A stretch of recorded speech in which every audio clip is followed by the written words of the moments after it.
Thanks for attending the webinar. I don't know if all of you are in England, but it's magnificent weather here, and hoping they're all indoors. But this one, let's go to the place, let's go to your questions, and stuff like that.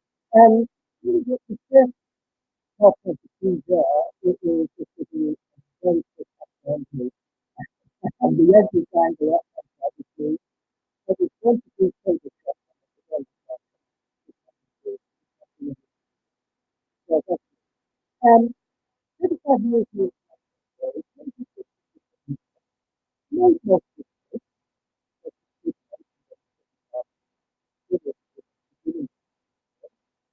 and one way to take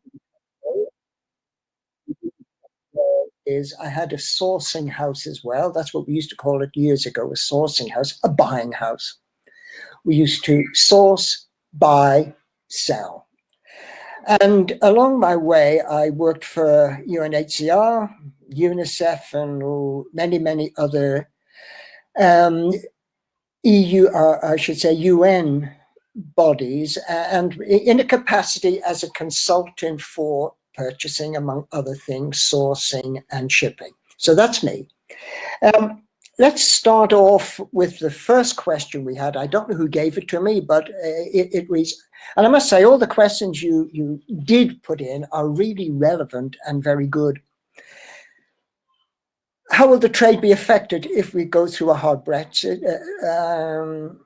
As they say, with every disaster, there's an opportunity waiting to be seized. Quite true.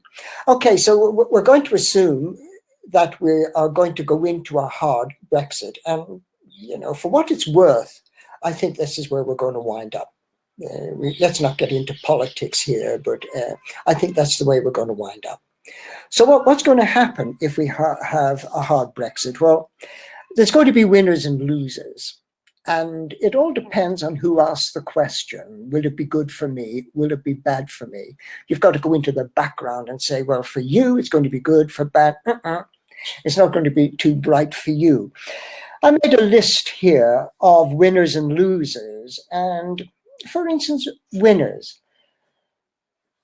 There are thousands. I can't give you the exact number. I had it, but I've forgotten. There's thousands of companies in the UK that trade with the European Union. Absolutely borderless trade. I'm not underestimating the effort they had to put in, but, you know, being frank, pretty straightforward. The European Union as such are soon-to-be ex-partners are geographically near us, and no customs points. So there's a lot of companies that are going to be caught, and excuse me if there's any ladies out there, with their trousers down, because they really haven't a clue of the real world of, let's use the word now, international trade.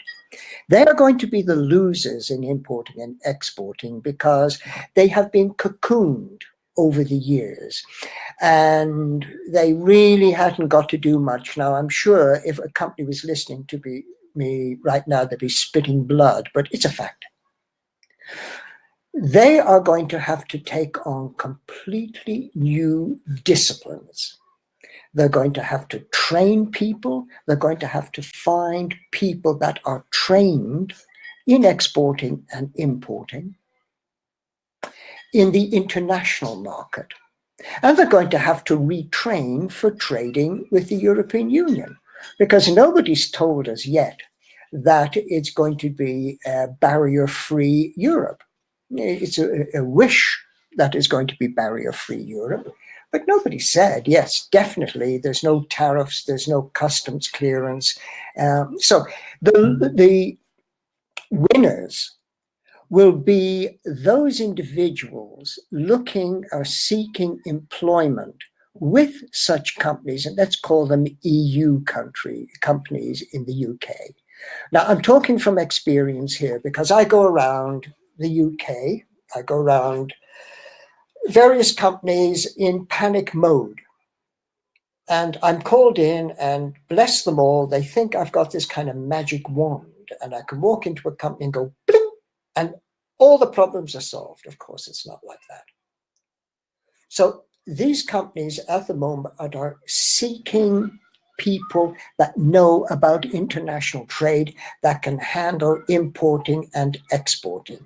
And would you believe those people are thin on the ground?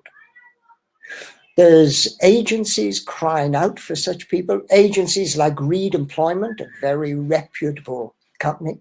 They're looking for staff that have basic knowledge on importing and exporting. So winners, those who are trained in importing and exporting. The winners also are those companies that will be forced out of their little cocoon and go into the big wide world and start getting contracts from places like India, South America, Canada, the USA, which we're trading with already, but we're not trading to the extent that we could trade. And we didn't trade because we all decided it's better to trade in our little cocoon in the European Union, where it is nearly hassle-free. So the winners and losers there, the winners are those who are forced into looking for a new market. The winners are those people with enough knowledge to go and apply for a fairly decent, not entry level, but entry level plus in companies. And I think you've got to trust me on this one. Companies are crying out. They're crying out for men, women, school leavers, university leavers that have the basic knowledge of importing and exporting. It's a very sad state the way it is right now. The losers. The losers are those companies that basically aren't prepared. They have their neck still in the sand. They have their face still in the sand, and they're saying, in October the 31st, a miracle will happen, and to the sound of trumpets, somebody will ascend from on high with this magic wand, and everything will change overnight. So we really don't have to do much about it. They are the big losers. They will be lost in the rush. They'll be lost in the crowd. They don't have any idea about international trade, importing or exporting. So I'm going to leave it at that. Who are the winners and the losers? Because we could be here all evening talking about the winners and losers. And really, to answer that comprehensively, we'd have to identify individuals and companies that we could categorize as winners or losers. But for individuals, and I'm sure all of those of you who are listening to this webinar, I'm sure you're entrepreneurial and you're looking to Brexit, a hard Brexit, from a positive point of view. And by golly, it is. It is really good for young entrepreneurs because you can get off your backside, excuse the expression, and get out there into the marketplace. So winners and losers, there we stand. For young entrepreneurs, I think it's wonderful. I only wish I could turn the clock back 35, 40 years and I was young and energetic again, but had the knowledge I have now. It's a wonderful world out there for anybody who is serious and has the dedication to grasp the situation and make something of it. I hope that was that answer was satisfactory. Question 2. What is the difference between a freight forwarding business and an import-export business? Is one part of the other? Okay, let's have a look at a freight forwarder. A freight forwarder, there is a difference, first of all, and a very distinct difference between the two of them. A freight forwarder is a company, a third-party company. If you can visualize, you have A, shipping their goods to B. A is in the UK and B is in India. Now, A is a very good salesperson. They can sell the products very well in India. They are a very good high quality manufacturer, but they have to get the goods physically moved from A to B. Now, most companies do not have the knowledge because they don't want it. They do not have the knowledge to physically move, and let's call it a container from England to India. So they called upon a third party to do that, and that's a freight forwarder. And the role of the freight forwarder is a company that, or a company that you contact and you say, I've got a consignment going to India. Can you give me a quote? And that usually is, I'm speaking as an ex-freight forwarder, this is usually the phone call or the email. I've got a consignment, want to send it to India. How do I do it? Or can you do it for me? So the freight forwarder goes through all of that and asks pertinent questions like, may I have the dimensions, the weights and dimensions of the box or boxes? They will then determine if it's by sea, will it be a full container load or less than a container load? And then once they establish that, they go to the shipping line. If it's by sea, obviously, a shipping line. And they negotiate a rate for that container load or less than a container load with the shipping line as a freight forwarder. So they get preferential rates, they get discounts. Then they add to that their profit and they come back to you. And they say to you, yeah, 20-foot box, full box or less than a container load, that is £854.52p. Do you want us to collect it from your premises and bring it to Felixstowe or wherever it is? Yes, please. Okay, we'll organize the transport. That's £184. Do you want us to do the documents? Yes, please, because we haven't a clue what documents we need. No problem. We'll do all that for you. Documentation, depending on the amount of documents needed, is between £100 and £154. Do you want us to arrange customs clearance when it gets to Mumbai or wherever it's going in India?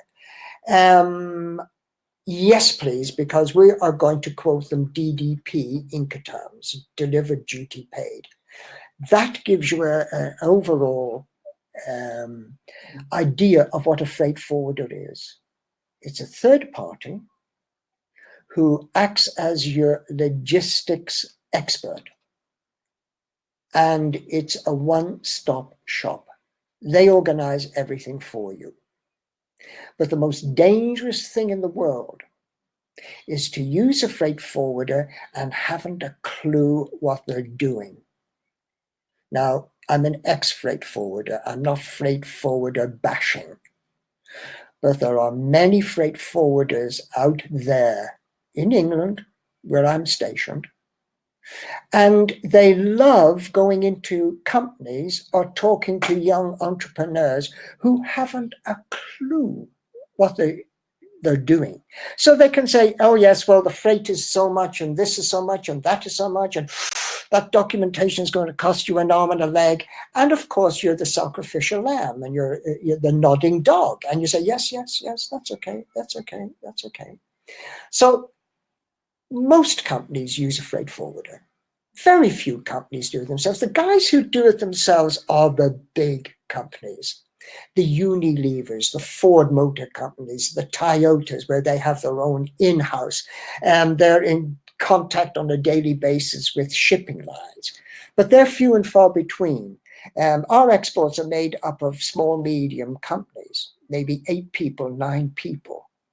And most people are wearing 3 hats. They make the coffee, they're the salesperson, and they do the accounts. So they don't have dedicated people to look after exports and imports, hence they use a freight forwarder. Freight forwarders are wonderful third-party providers. Look upon a freight forwarder as a free consultant. You can ring a freight forwarder and say, I've asked to quote for a consignment to Mumbai. What documents do I need and how much will they be when you're doing your costs? What do you suggest? This is the first time I've dealt with India. It's a £20,000 order. Should I be doing cash against documents, letter of credit, open account? What's your opinion? If I get a letter of credit, can I hand it over to you and can you look after it for me?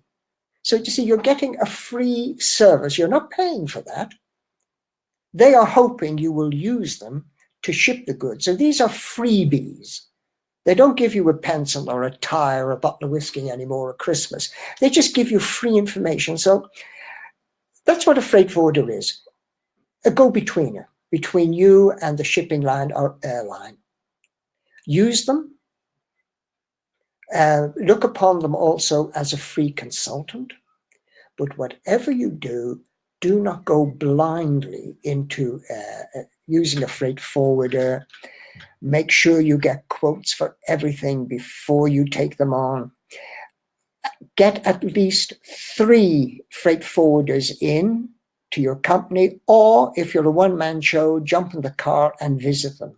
See what they do. The freight forwarders have a wonderful way of working. They will tell you what they do. Oh, we're really strong in Peru. Oh, great. We don't ship goods to Peru. Are you strong in India? Not really. So you have to go armed with a questionnaire. Can you do this? Can you do that? What's your out of hours phone number? Who is my contact point there? So you do a whole list. Then you go to your 3 freight forwarders and you find out the best one. But here again, I'm harping back to this, and I'll tell you why.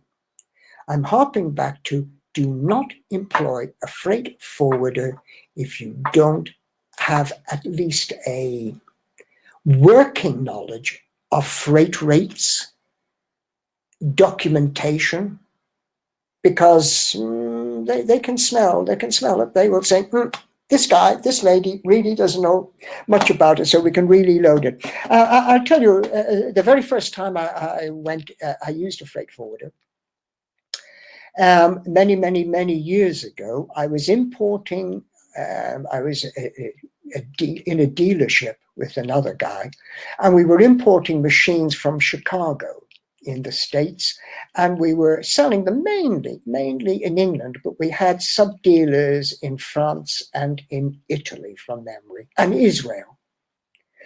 And I hadn't a clue. I never saw a 20-foot container in my life. I was never at the dockside. I hadn't a clue. And we came across, and I don't know how we did, but we came across a freight forwarder, and we call them Company X. And that freight forwarder imported for me and exported for the best part of a year, and took me and my partner to the cleaners, finance-wise. And I wasn't that stupid, and I realized there's something going wrong here. I have to learn about this myself, which I did. And within the time, we got rid of him, and we got a very reputable freight forwarder who we could talk the talk with.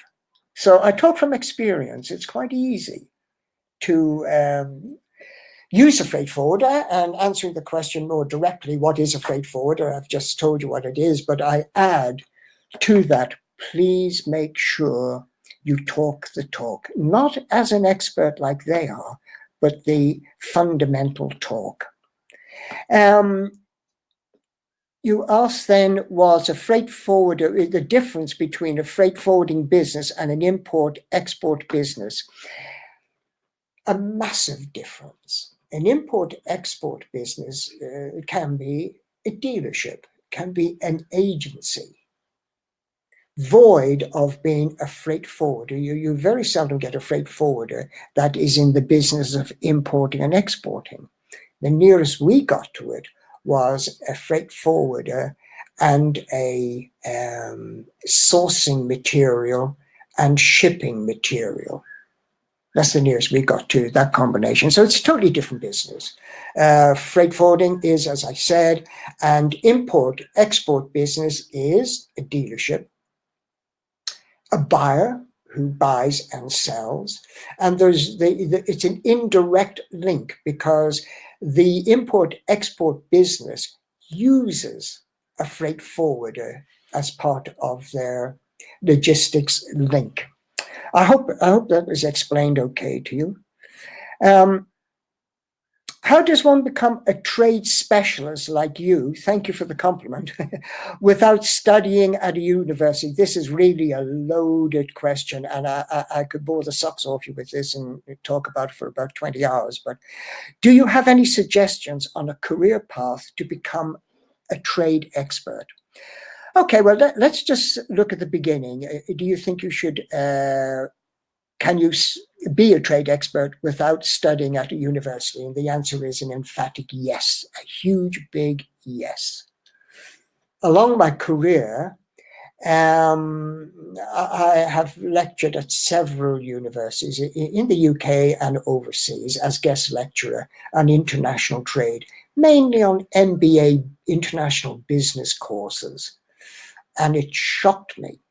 It actually shocked me how little the syllabus included exporting, importing, negotiating skills, buying, selling.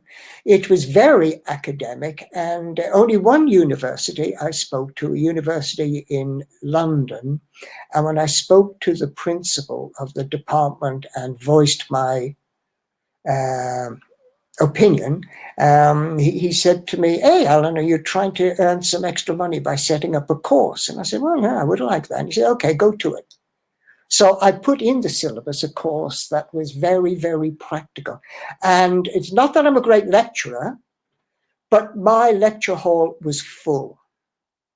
People coming from other degree courses to listen. And at the end of the lectures, they all used to say to me, "Good God, I love this non-academic approach to our MBA, because you're telling it as it is in the real world, and we don't want to go out there stuffed with a degree in our back pocket and not knowing what a freight forwarder is, not knowing what terms of delivery are, not knowing negotiating skills." So let's get that out of the way. No, you don't have to go to university. I have a few ex-students of the online course who went to university and after the first year realized, this is all wrong. I'm wasting my youth. I'm wasting time. I want to get into business. And one of those guys, no names mentioned, is the importer of specialist teas, drinking tea, in the UK. And he was a first-year student in Cambridge. If anybody doubts that, I'm only too happy to give you his name and he will vouch for it. And in his first year in Cambridge, he realized, well, hang on, I'm going to come out of here with a damn good degree from Cambridge, one of the leading universities in the world.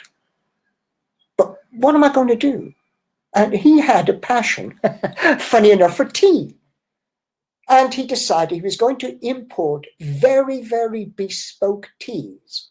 And he is doing extremely well. Okay, it's just one example, but it is an example. You don't have to go to university. Do you have suggestions on a career path to become a trade expert? This kind of infringes on another answer I'm going to give to you. I would say the best career path is to try and get into a company that imports and exports, or better still, a trading company, a company that, well, I'm using an example of a company where one of my students got into, a company that trades in powdered milk, would you believe? They're the biggest traders in the world on powdered milk. And I managed to get one of my students from the online course an interview with them, and they got the job. And the reason they got the job was because they knew something about letters of credit, which they learned on the course. Okay, that was ideal. That young guy started off very low in that trading company, a very small trading company in London, in Canary Wharf. And within 5 years, he started up his own trading company. So I would say to you, the best way to do it, a career path, is to become involved in a company that imports and exports, or a trading company. Now, answering the first question, who are the winners? I said to you, the winners are those who know something about importing and exporting. This is an ideal time for a career path in importing and exporting because the market is going wild for people with training. So it's not like, say, 3 years ago when it was rather difficult or more difficult. So I would say to you, do you have a suggestion on a career path? Yes. Try and get a job, no matter how much it costs, even if it just covers the rent and the food. Get a position in a company where you can pick the brains, where you can make contacts on the phone every day, and then after 6 months you can have enough knowledge maybe to ring one of your customers and say, hey, I'm thinking of leaving, any chance of taking me on? You know how I work here, blah, blah, blah. So that's the best career path I would advise. Get into a company. Rather than starting on your own, and again, this impinges on another question asked, starting on your own, unless you have the wherewithal knowledge, is pretty horrendous. It can be. It's not easy. Don't read the publicity where a training company will tell you you can earn £1,000 a month by lying in bed. No, you cannot. So if I were you, I would start off by joining a company, picking their brains, learning all you can. And then 6 months, 9 months, if you've been really attentive and if the company has been active, bingo, you're ready to go alone. Question 4, would a person setting up a business in international trade, a sole agent trader, be less credible in the eyes of international companies than a person who sets up the same business as a limited company? I would say yes. Yes.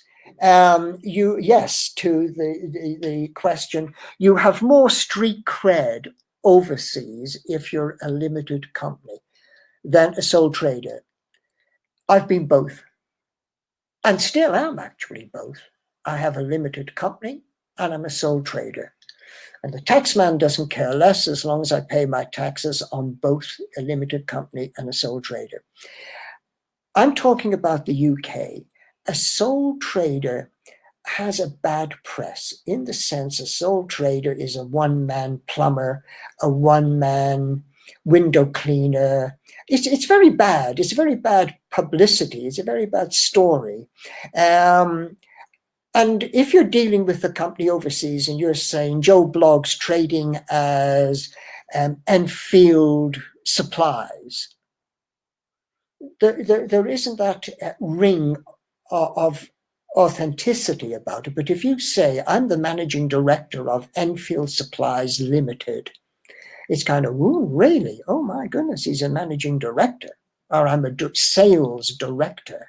So there is that kudos. Definitely there is that kudos. And unfortunately, we live in a world where appearances and titles matter. They shouldn't, but they do. I would like to think that as a sole trader, I can give as good a service as I can as the MD of a limited company. But there you go.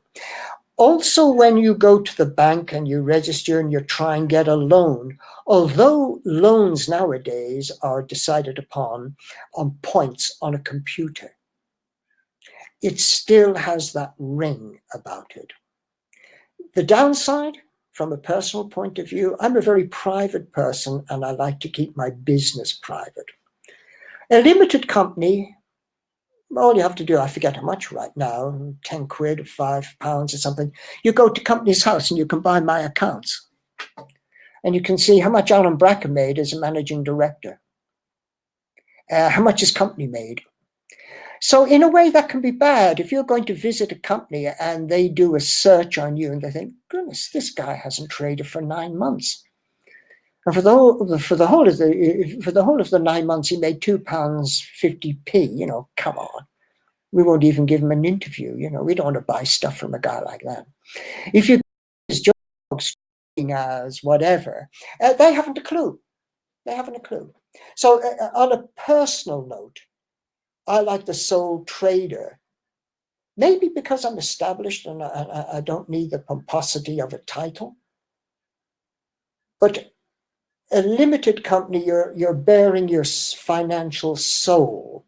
And if your financial soul isn't red hot, yeah, the company might say, no, not really. You know, he's been telling us on an email and showing us his website that he's, you know, first class, brilliant. But come on, he hasn't traded for the last 6 months. It's up to you. It's a personal choice. But yeah, I would agree that a limited company for overseas gives you more kudos. And if you can have your visiting card, managing director, they'll kind of offer you a cup of coffee. If you go in as Joe Blogs, trading as whatever it is, you're lucky if you get a glass of water. So yeah, from a prestigious point of view and from an accounting point of view, and I'm not an accountant, but I've had the same guy for about 38 years, and he's always said to me that in many ways, tax-wise, you've better concessions as a sole trader than a limited company. So what I would say on that is check that out yourself with your accountant. Okay, we're moving on fast. Besides ABTS training, are there any other training magazines or certification, TV programs, webinars you could suggest we have a look at in order to expand one's knowledge about what's happening in the world of trade? Or is ABTS training enough in terms of required body of knowledge that I need? Okay, let's start with the bottom one. Is ABTS training enough? Maybe I'm shooting myself in the foot here by saying this. No. ABTS is about 80% of what you need to set up your own business as a sole trader, as a limited company, as an agent, as a stockist agent, as a commission agent, about 80%. But it's not the whole picture. You need guidance. You need to be on top of what's happening. So what you need to do is magazines, societies to join. I've only been a member of a society because when I worked with the UN as an independent consultant, one of my bosses said to me, I notice, Alan, you have a degree, a BA, but you're not in any logistics societies, and we like to see that. So as soon as I came back to England, I went on and I joined the Institute of Logistics. I got in as kind of an honorary member because I was an old man and I'd been around the block 120 times. It did nothing for me. No reflection on the society itself, but it really didn't do anything for me. What I really recommend to everybody, and I still do it myself, is use government gateways on the internet to keep up to speed. You've got like government help for exporters, free export support, export opportunities, UK Trade and Invest, very good website, UK Trade and Invest. Exporting and doing business abroad, UK government export services. In other words, just Google in export help, import help, and they will all come up. A lot of the government departments have join us. So you are sent emails on a continuous basis. I get about 6, 7 from the Gov UK a month, keeping me advised where Brexit is going or not going, import license restrictions, doing business with, and then it'll have Asia or whatever. They're the best. They're the best. Also, if you are a member of a decent chamber of commerce, a decent chamber of commerce, very few and far between. London Chamber of Commerce, very, very good. Manchester Chamber of Commerce, oh my goodness, wonderful. Liverpool Chamber of Commerce, Newcastle Chamber of Commerce. My own Chamber of Commerce, which I must advertise, the Hertfordshire Chamber of Commerce. Brilliant import-export departments there. And they can bring you up to speed. You can join, not the chamber itself, but you can join and ask them, can you send me out any emails on anything that's happening, etc., etc. So magazines, I can't think of one. There used to be an excellent magazine called International Freight Weekly, IFW. And before I came on this webinar, I Googled it in, and it doesn't seem to exist anymore, IFW. And besides that, there's so many magazines out there that it's really impossible. I'd stick to the government if I were you. Government sources, and they can really, really help you on that one. So I hope that was of help to you. Okay, I'm planning to start my own import-export business for granite, and all marble is one of the products I would like to start importing and distributing in Canada. So I'm assuming you're saying you want to import it into Canada and distribute it in Canada. Okay. Does this course get me ready to the point that I do not need a freight forwarder clearing agent for my first transaction? I did say that in the other question on freight forwarders it would overlap. Or does it make sense to work for a company doing the same and then launch my own career? Again, we kind of discussed that. So let's just look at it this way. Do you need a freight forwarder? Yes. An emphatic yes. Until you know what you're doing, you need a freight forwarder. Do you need a clearing agent to clear the goods into Canada? Emphatically, yes. Now, let me just give you a brief description of what a clearing agent does. As you're all aware, when you import goods into a country, more than likely, you have to pay import duty and a form of VAT, a form of tax. Now, you've to declare those goods to customs, just like you and I declare when we walk off through the airport, pick up the bags of carousel, and we go into red. We're declaring goods. We go into green, we've nothing to declare. But if you could imagine everything you're going to bring into Canada or any country in the world, you have to declare.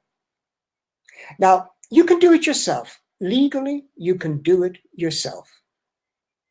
In the UK, a clearing agent will charge you about 35 to 45 pounds to make a customs entry for you.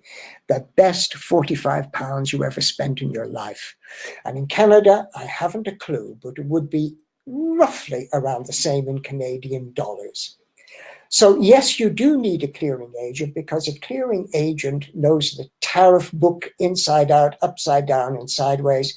They're talking one-to-one with customs, I'd imagine on a daily basis. Although the entry is fully computerized, they still have fairly touchy relationships with customs. You don't. So if you make the entry yourself to save yourself $70 or 45 pounds, no, that is not a clever way about going to import. So you get a clearing agent, and you use a clearing agent, and before you use the clearing agent, the first thing you say to them, I'm bringing in some marble. Can you make an entry for me, please? And what is the rate of duty on marble? In fact, you should be doing this before you even get out of bed and think about buying marble.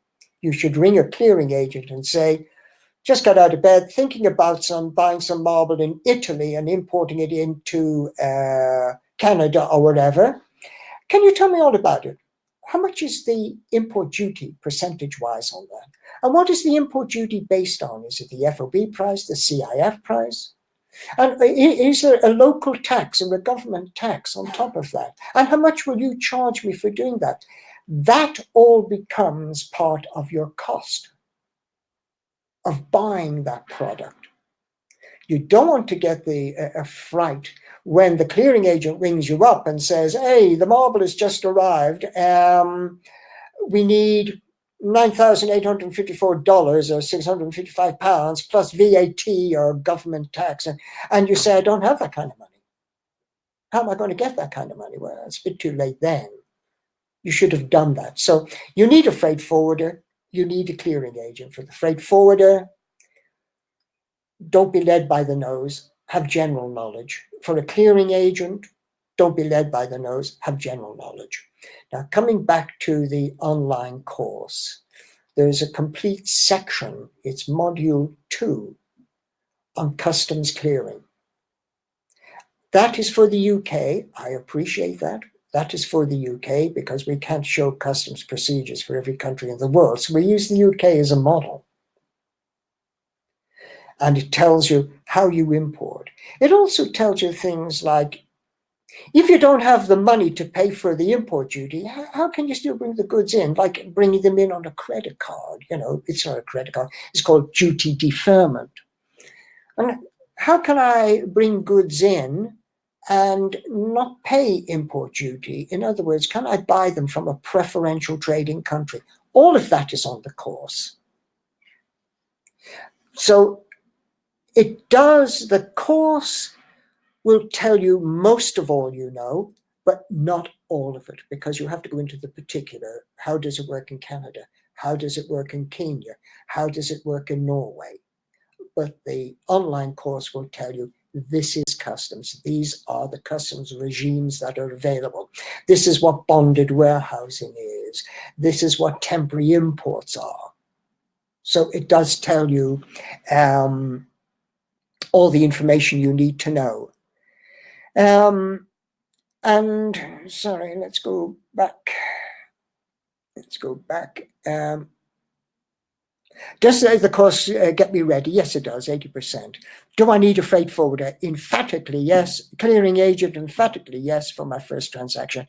And with respect, possibly for your first 6 or 7 transactions. Of course, there is a proviso there, which I should have mentioned. It all depends on the Incoterm or term of delivery you're using. For every term of, we've 11 terms of delivery, which is covered in, I think, module 1. 11 terms of delivery, there's only one term of delivery where you don't need a freight forwarder and you don't need a clearing agent. It's a door-to-door concept, and that's DDP, delivered, duty, paid. So I should have qualified that. That's my mistake. I should have said to you, in most cases, but if you were bringing them under DDP, no, you wouldn't need a freight forwarder. No, you wouldn't need a clearing agent. But the rest of them, yes, you would. And you say, does the course get me ready? Yeah, about 80% it gets you ready. Or does it make sense to work for a company doing the same and then launch them? Yes, it does make sense to work. As I've said in answering the question previous to this, yes, it does make sense. If you can find employment with a company that imports, it doesn't have to be granite, that imports, and you get the feel of it, you understand it, you can talk the talk, you know the costings, you know your terms of delivery, you get to know your bills of lading, your airway bills, your preferential trading certificates, etc., which is all done in the online course, but you can then see how it works in practical everyday application. So I would say yes. If feasible, go into a company and try and get some experience. If you're doing it alone, I just offer caution. Please make sure you know what you're doing, because I've seen so many startup companies, so many young entrepreneurs lose their shirt because they had an idea but didn't know how to work that idea through.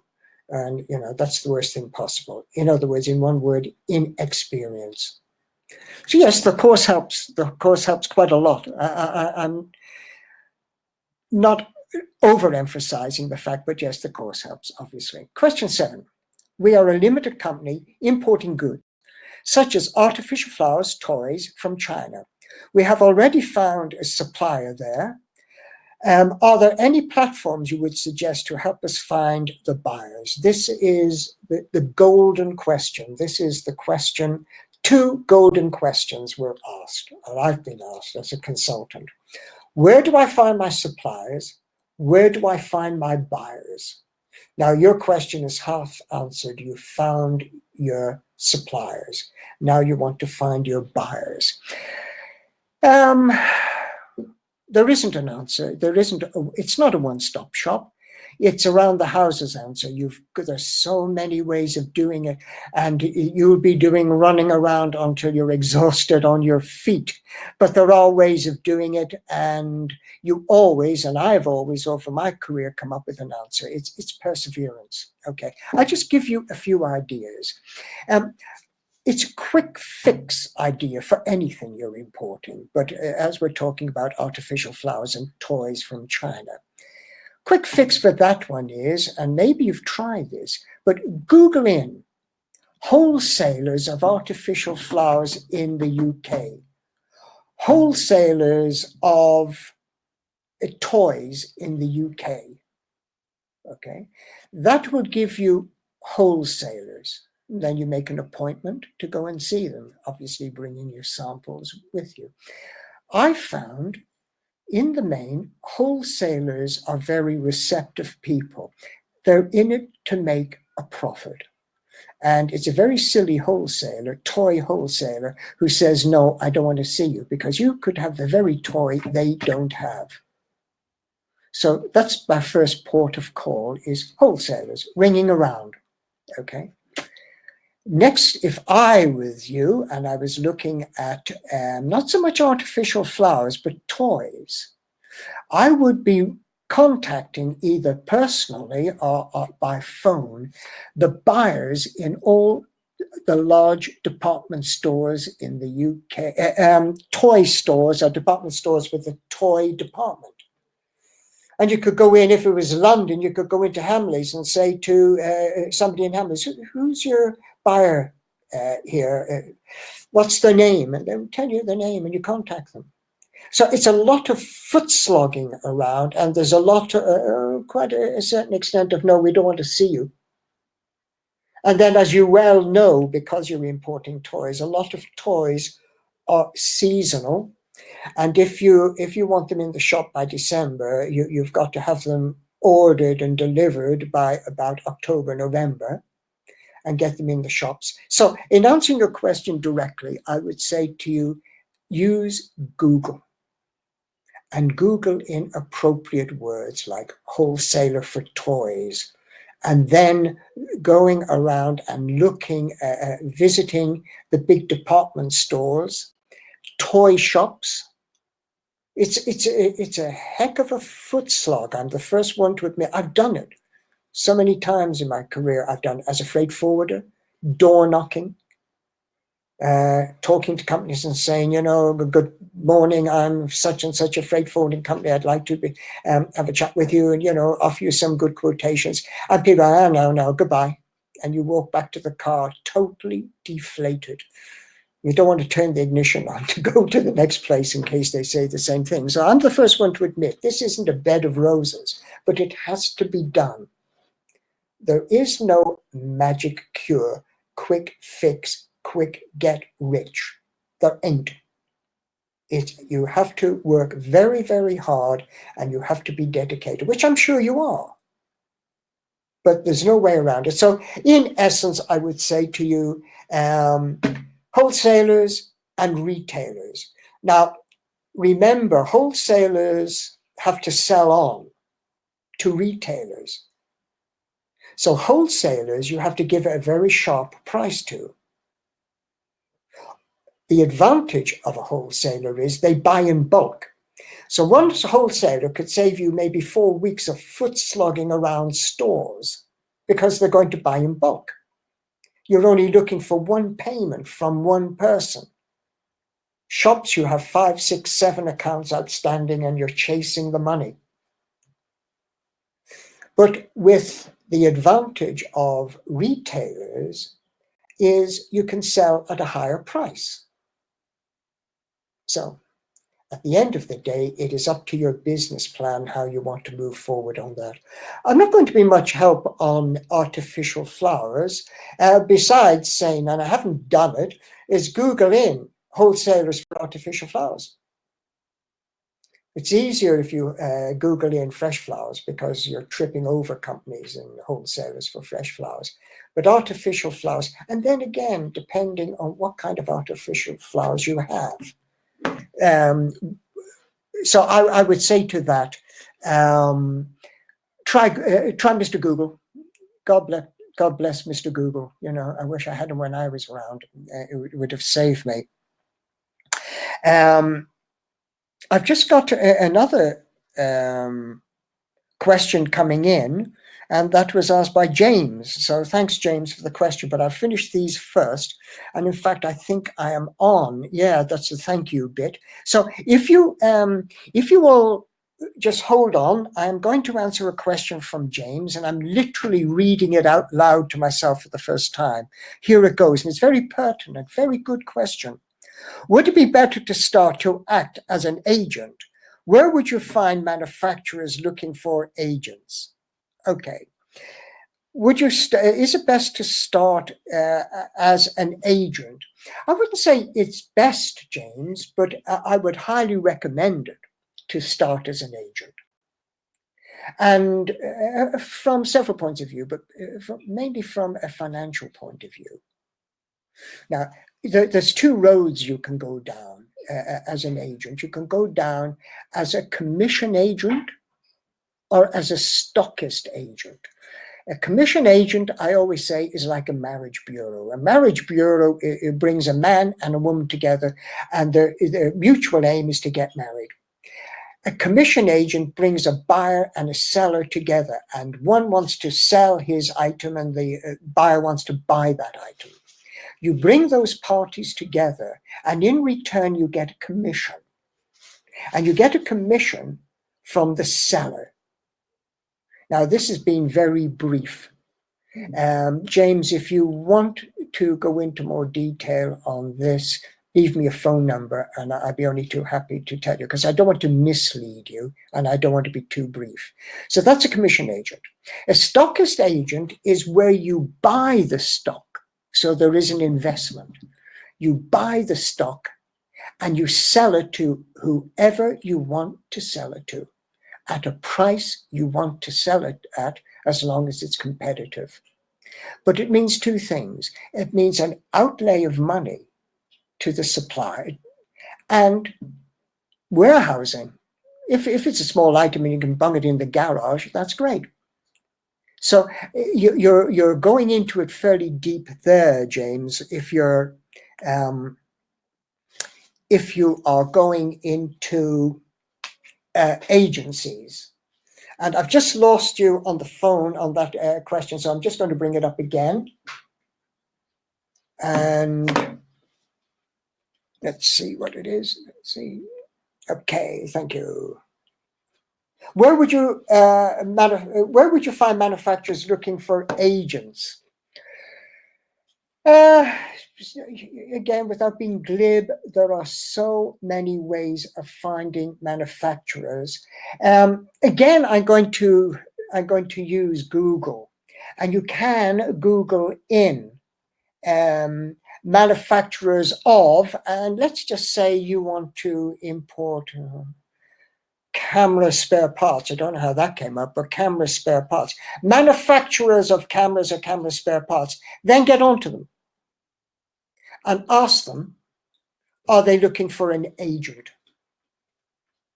You can also go to the embassies of countries, like say you were interested in getting something from China. You could go contact the Chinese embassy in London and say, do you have a list of companies in China looking for agents for camera spare parts, children's clothing, whatever it is? Now, I haven't used the Chinese embassy for about 8-9 years. So I don't talk with up-to-date authority. But in those days, they used to send out a list of agents, or they would refer you to a dedicated website.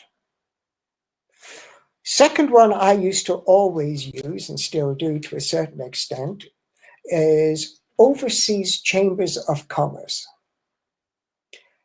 And you can Google in Beijing Chamber of Commerce, Nanjing Chamber of Commerce, Beirut Chamber of Commerce, and you contact the chamber and you just send them a simple email saying, could you please tell me, are any of your members interested in agencies in England for whatever it is? And they might come back to you and say, no, we don't have any members that manufacture spare parts for cameras or whatever it is. But there again, it's a numbers game. It's a numbers game with the embassies, and it's a number game with the chambers of commerce. But they are very, very, very good. And they really do come back to you with items. There's a book. It's the wrong word when I use book because I can't think of the right word right now. Dictionary is the word I was looking for. It's this hot weather in London. There's a dictionary called Compass, Kompass. Costs an arm and a leg. It's on, actually, it's not in book form now, it's on CD form. So I'm not going to say buy it. Go to a reputable reference library and ring them out, first of all, and ask them, do you have Compass? And they have overseas editions of Compass. Manufacturers in China and India, etc., lists upon lists upon lists. And you can get names, contact numbers of companies there, and you can contact them. I'm interested in an agency, I'm in the UK or wherever you are, I'm a general agent, I'm interested in representing your company. Could you please let me know if we can take this any further, type of thing. So, embassies, the commercial section, don't ring the ambassador, the commercial section of embassies. Overseas chambers of commerce and Compass. And there again, it's like everything else. It's like finding, as I just previously said, finding buyers for your toys. It's really, to a certain extent, it's hit and miss. It's a controlled hit and miss, but it is a hit and miss, James. So I hope that helps you on that.